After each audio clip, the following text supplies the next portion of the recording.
mencari wajah-Mu, berbalik dari jalan kami yang jahat. Oleh anugerah-Mu, ampunilah.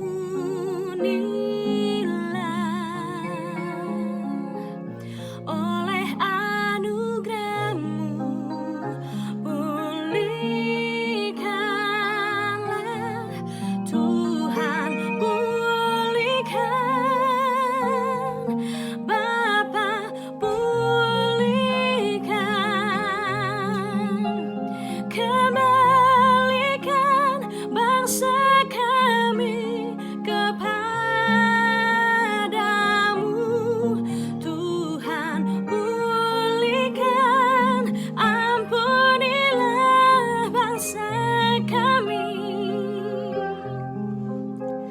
dan pulihkan kembali negeri kami. Kami umat-Mu rendahkan diri, sujud dan berdoa, mencari wajah-Mu, berbalik dari jalan kami yang jahat. Oleh anugerah-Mu, ampunilah.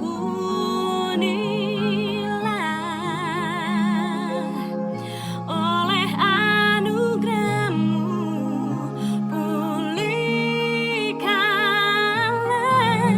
Tuhan, pulihkan. Bapa, pulihkan. Kembalikan bangsa kami kepadamu. Tuhan, pulihkan. Ampunilah bangsa kami dan pulihkan kembali negeri kami. Tuhan, pulihkan. Bapa, pulihkan. Kembalikan bangsa kami kepadamu. Tuhan, pulihkan. Ampunilah bangsa kami dan pulihkan kembali negeri kami.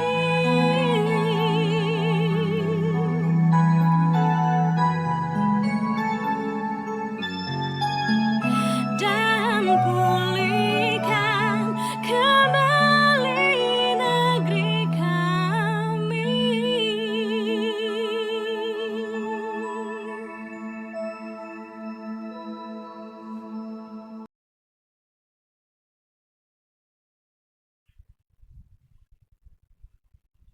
Selamat malam, saudara-saudari kekasih di dalam Tuhan.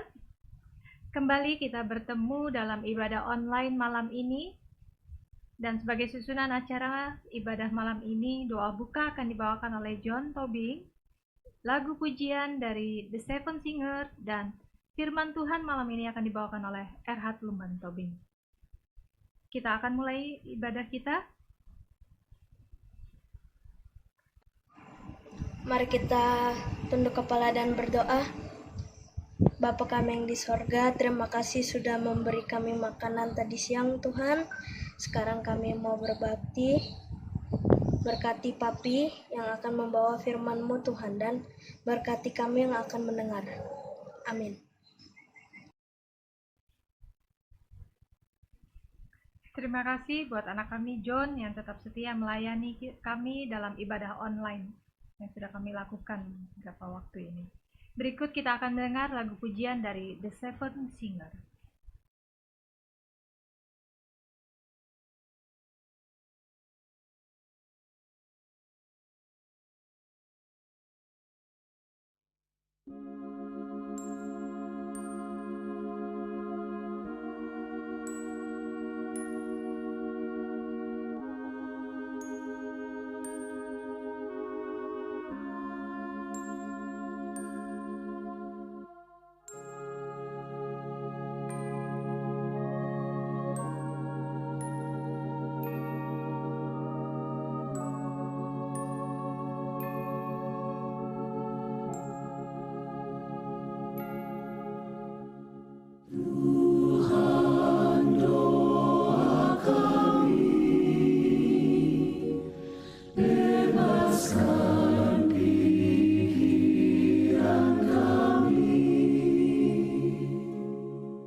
Amin. Sekali lagi kami mengucapkan terima kasih kepada The Seven Singer yang sudah mengizinkan kami menggunakan rekaman video lagu ini untuk mengawali firman Tuhan yang akan dibawakan Erhard Lumban Tobing. Selamat malam bagi kita semuanya.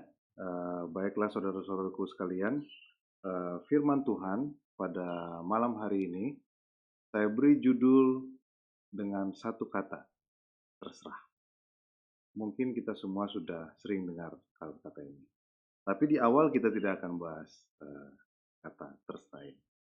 Tapi saya ingin menceritakan kepada saudaraku sekalian mengenai cerita mungkin yang sudah sering kita dengar, yaitu cerita mengenai Musa. Saya yakin kita semua mengenal siapa itu Musa. Perjalanan bangsa Israel ketika mereka keluar dari Mesir pun sering kita dengar. Bangsa ini dari Mesir mereka keluar dari perbudakan dan kemudian mereka dipimpin oleh Musa ke sebuah tanah yang disebut dengan negeri Kanaan. Tanah ini adalah merupakan tanah perjanjian yang Tuhan berikan kepada bangsa Israel. Saudaraku sekalian, perjalanan yang mereka lakukan adalah bukan merupakan sebuah perjalanan yang mudah. Selain Musa memiliki kelemahan, Musa juga seringkali dibuat susah oleh karena ulah bangsa Israel yang dipimpinnya waktu itu. Dan di dalam Alkitab, apabila kita melihat di dalam cerita perjalanan mereka, dituliskan di dalam buku Bilangan yang ke-11, dikatakan di sana bahwa saat itu Musa merasa putus asa. Dan di sana dia meminta kepada Tuhan, lebih baik Tuhan bunuh saja saya, kata Musa saat itu. Dan dicatat di dalam Bilangan 11 bahwa umat yang dipimpin oleh Musa itu sekitar 600.000 orang pejalan kaki. Nah, jadi bisa saja lebih, mungkin ada yang mengendarai kereta atau orang tua dan lain-lain. Jadi bisa saja lebih, tapi sekitar dicatat sekitar 600.000 orang di sana. Dan ini adalah merupakan sebuah jumlah yang besar pada zaman Nabi Musa dulu. Dan saat ini, kalau kita coba lihat, ada beberapa negara yang kira-kira populasinya di sekitaran angka 600.000. Seperti saya catat ada 4 negara, yaitu Macau, Kepulauan Salomon, Montenegro, dan Luxembourg. Jadi kalau mau dibandingkan dengan 4 negara ini, dulu mereka pun sudah seperti negara yang berjalan. Nah, di tengah padang gurun, bangsa itu dikatakan kemasukan nafsu rakus.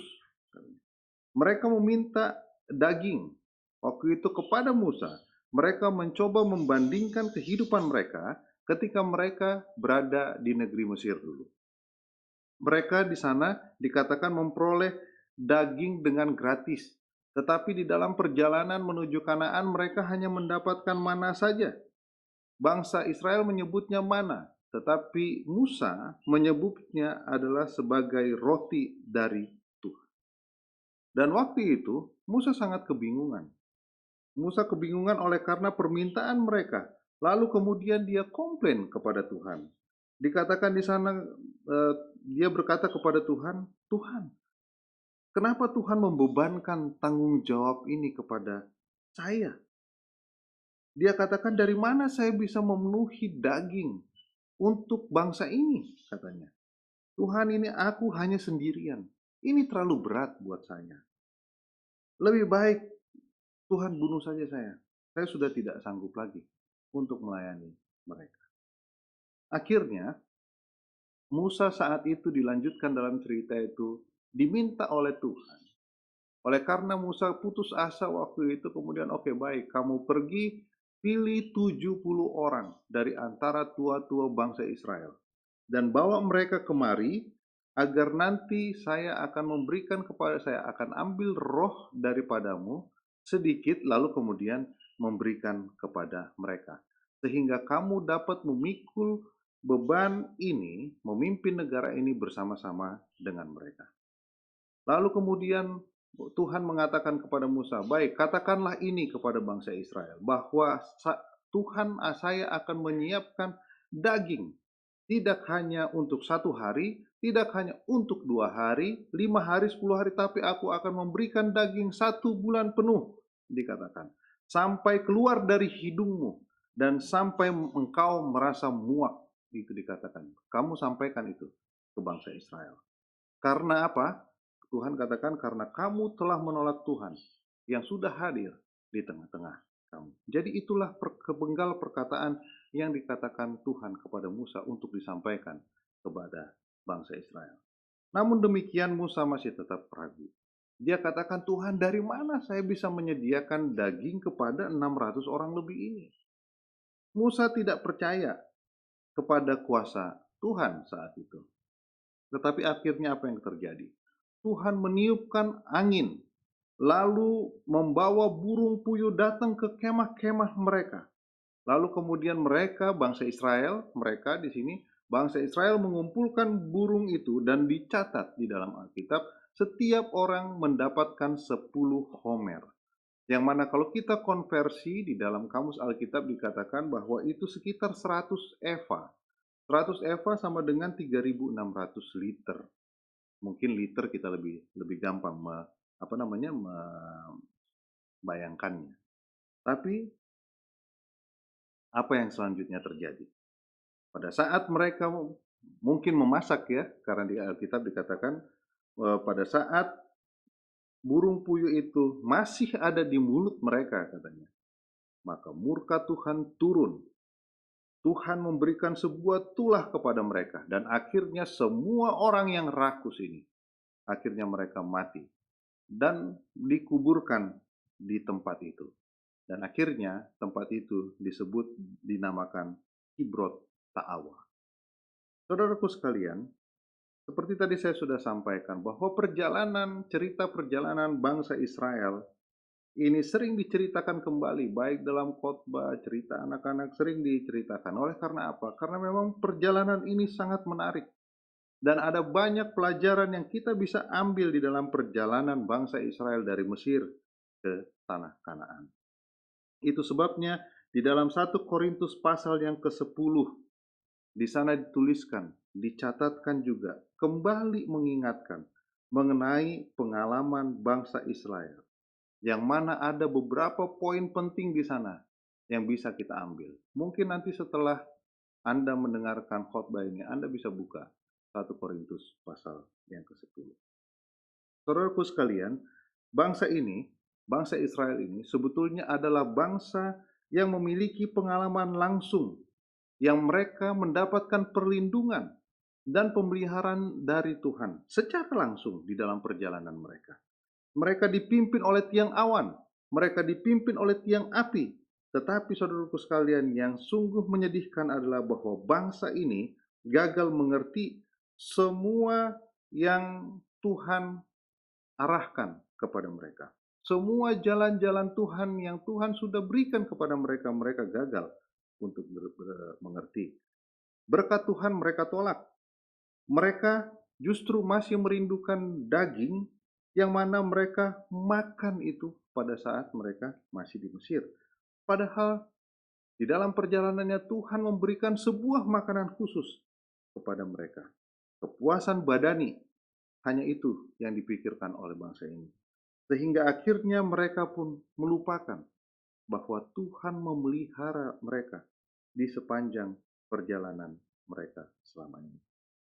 Saudaraku sekalian, saya yakin bahwa pemeliharaan Tuhan tidak hanya berlaku pada zaman dahulu, tetapi sampai saat ini pemeliharaan Tuhan itu masih berlaku untuk saya dan untuk saudara. Mungkin saja kita seperti Musa saat ini. Kita merasa memiliki beban yang sangat berat yang harus dipikul. Dan sampai akhirnya, seperti kita lihat cerita tadi bahwa Musa komplain kepada Tuhan sehingga akhirnya Tuhan meminta dia memilih 70 orang. Dia harus berbagi rohnya, walaupun diambil sedikit diceritakan kepada Alkitab kepada tua-tua bangsa Israel. Musa tidak dapat memanifestasikan imannya. Padahal bukti kuasa Tuhan yang berlaku itu di depan matanya dia bisa lihat. Berbeda dengan kita mungkin sekarang tidak secara langsung. Tapi Musa waktu itu bisa lihat secara langsung. Dan dikatakan di dalam komentari Alkitab, kalau saja seandainya katanya. Waktu itu Musa bergantung dan berserah kepada Tuhan. Pasti Tuhan akan membimbing dia secara terus-menerus dan memberikan kekuatan kepada dia, walaupun dalam keadaan yang genting. Saudaraku sekalian, pencobaan yang kamu alami ialah pencobaan-pencobaan biasa yang tidak melebihi kekuatan manusia. Ayat ini saya yakin saudara tahu betul. Yang tercatat di dalam 1 Korintus pasal yang ke-10 ayat yang ke-13. Saudara, pencobaan-pencobaan biasa. Kalau saudara pernah menggunakan fire extinguisher atau mungkin disebut APAR, alat pemadam api ringan. Biasanya extinguisher atau alat pemadam api ringan ini hanya digunakan untuk api yang kecil saja. Tapi ketika api itu besar, serahkan ke siapa? Serahkan pada ahlinya. Atau mungkin sering kita sebut dengan tim pemadam kebakaran. Demikian juga sebetulnya dengan pencobaan ini. Jika saudara merasakan pencobaan yang berat, serahkanlah itu kepada Tuhan. Serahkan pada ahlinya. Kenapa? Karena memang sudah dijamin oleh Alkitab. Dituliskan di dalam 1 Petrus 5 ayat yang ke-7 dikatakan, serahkanlah segala kekhawatiranmu kepadanya, sebab ia yang memelihara kamu. Tuhan yang memelihara kita. Semua yang telah menimpa bangsa Israel, saudaraku sekalian, adalah merupakan sebuah contoh. Dan itu dituliskan. Dan itu tulisan itu ditujukan kepada kita. Agar kita dapat memperoleh peringatan. Karena kita hidup saat ini. Hidup di zaman akhir. Bangsa ini tuh, saudaraku, menolak Tuhan. Mereka berusaha membandingkan perjalanannya yang sudah dipimpin Tuhan dengan perjalanan hidup mereka sebelum dipimpin oleh Tuhan dari makanannya. Pemimpinnya ragu akan kuasa Tuhan, bahkan putus asa. Kemudian mereka pun bersungut-sungut. Saudara bisa lihat sampai berapa puluh tahun perjalanannya penuh dengan persungutan. Itu sebabnya 1 Korintus 10 pasal yang ke-11 mengatakan, janganlah bersungut-sungut, sebab yang dilakukan oleh beberapa orang dari mereka, sehingga mereka dibinasakan oleh malaikat maut. Tadi saya sudah sampaikan di awal bahwa 1 Korintus 10 menceritakan mengenai pengalaman bangsa Israel dulu yang dicatat kembali di dalam perjanjian baru. Jadi dikatakan bersungut-sungut ini bisa membinasakan. Pengalaman bangsa Israel sudah terjadi. Semoga itu tidak terjadi di dalam kehidupan kita. Saat ini, saudaraku sekalian, situasi yang dialami bangsa Israel mungkin sama dengan apa yang kita alami. Apa yang umat-umat Tuhan semua alami, baik itu di seluruh dunia, yaitu sebuah penderitaan. Walaupun mungkin bentuk penderitaannya berbeda, tapi rasanya sama. Sama-sama penderitaan. Banyak dari antara kita mungkin sama melakukan sesuatu yang dilakukan juga oleh bangsa Israel. Mereka datang ke pintu kemah suci, mereka menangis, mereka merengek, meminta daging. Walaupun saat ini jika kita datang kepada Tuhan, seperti bangsa Israel dalam tanda kutip meminta daging, mungkin dagingnya dalam bentuk yang berbeda. Tetapi belajarlah dari pengalaman bangsa Israel. Coba renungkan dan lihat, apakah kira-kira Tuhan kurang memelihara kita dari waktu-waktu yang lalu, sehingga kita sampai hari ini masih meminta daging? Seperti halnya Musa putus asa. Dan dia merasa tidak sanggup lagi melihat kelakuan bangsa Israel dan meminta Tuhan membunuh dia saja.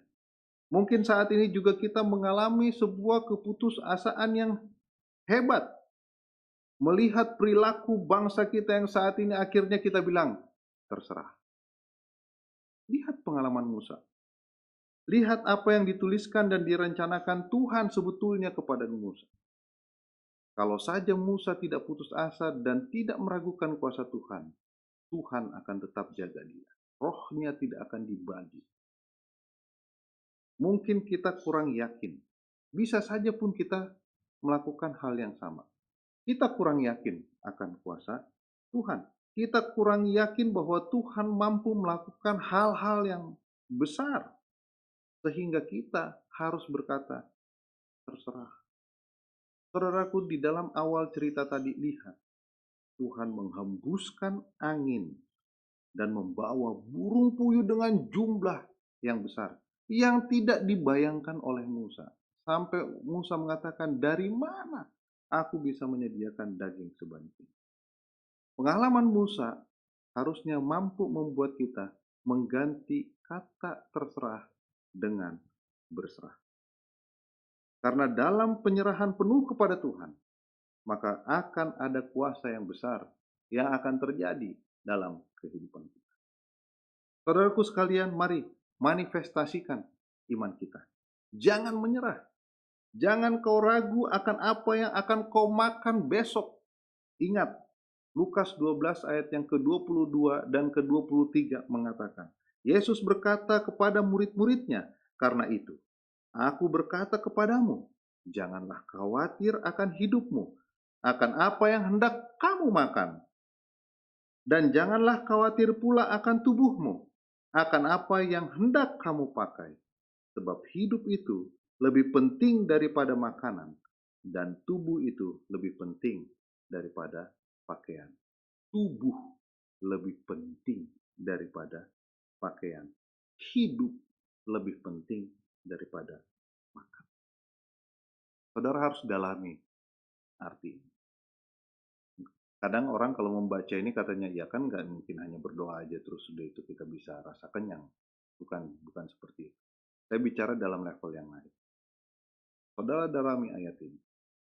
Jika kau kesal, jika Anda kesal dan sedih, mungkin melihat orang yang tidak menghargai perjuangan orang lain di dalam kondisi ini.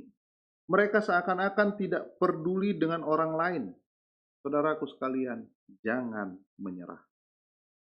Jangan katakan kata terserah.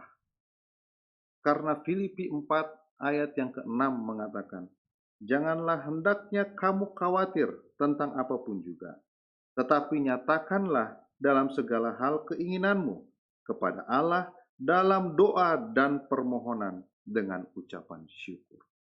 Sekali lagi, kita harus berserah dan kita tidak terserah. Apakah saudara pernah merenungkan sejenak? Apakah Tuhan pernah meminta kita untuk putus asa dan menyerah? Tuhan tidak pernah meminta kita menyerah dalam kondisi buruk sekalipun. Tetapi Dia meminta kita berserah kepada Dia. Karena Tuhan selalu campur tangan dengan setiap keadaan yang terjadi pada diri saya, diri Anda, dan dunia ini secara keseluruhan. Memang saat ini kata terserah menjadi viral. Saya tidak bisa menyalahkan ucapan itu kenapa muncul?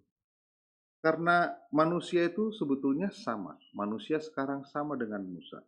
Kita mungkin sudah sampai kepada satu titik di mana kita sudah merasa putus asa melihat keadaan yang ada di sekeliling kita. Tetapi saudaraku sekalian, firman Tuhan ini saya sampaikan kepada kita semua untuk mengajak semua umat Tuhan. Mari kita bangkit. Mari kita bersatu. Mari kita berdoa dan kita berserah kepada Tuhan. Mari kita fokus kepada tujuan rohani kita, yaitu surga. Mari kita fokus kepada pekerjaan kita. Mari kita fokus kepada pendidikan kita. Mari kita fokus kepada kesehatan kita. Saudaraku sekalian, kalau Anda lihat kamera, hasil video atau hasil foto yang baik yang dihasilkan oleh kamera itu tergantung kepada fokusnya. Tergantung kepada fokus dari kamera itu. Demikian juga dengan kehidupan kita. Kita bisa saja memotret hal-hal yang baik, atau mungkin kita bisa saja memotret hal-hal yang buruk. Itu tergantung, terserah kepada siapa yang memegang kameranya.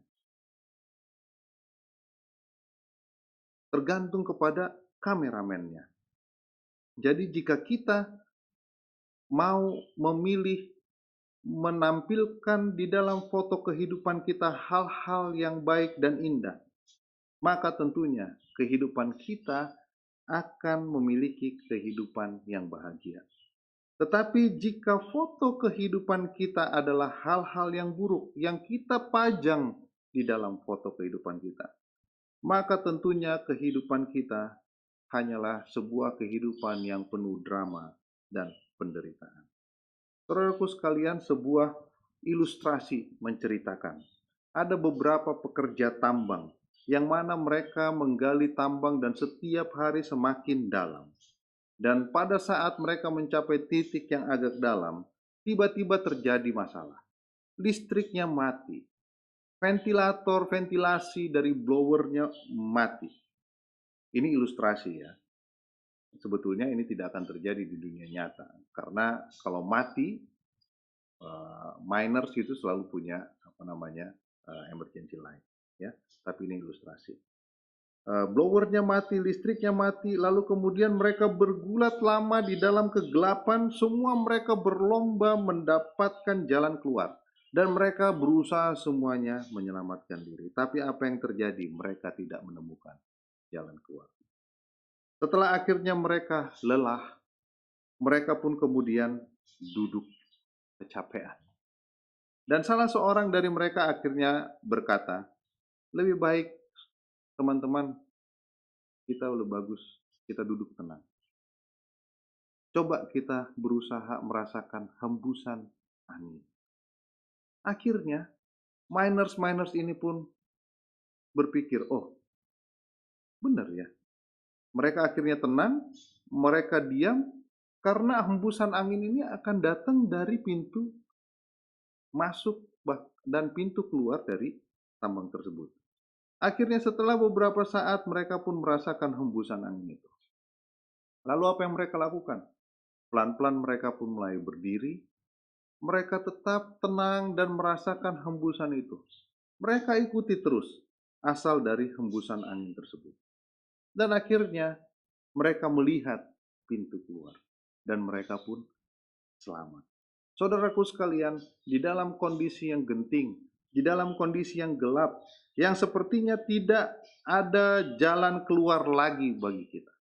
Seringkali nafsu bahkan hasrat yang berlebihan justru membawa kita kepada kematian. Lihat bangsa Israel dengan hasrat mereka ingin memperoleh daging yang akhirnya mereka mati.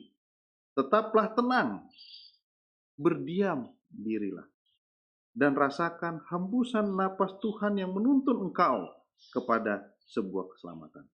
Karena hanya daripadanya lah kita memperoleh keselamatan.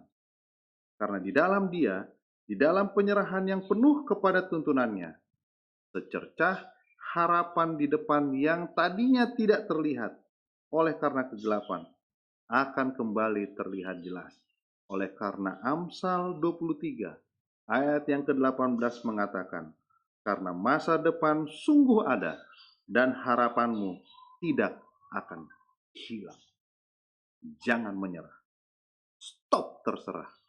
Mari berserah. Tuhan memberkati kita.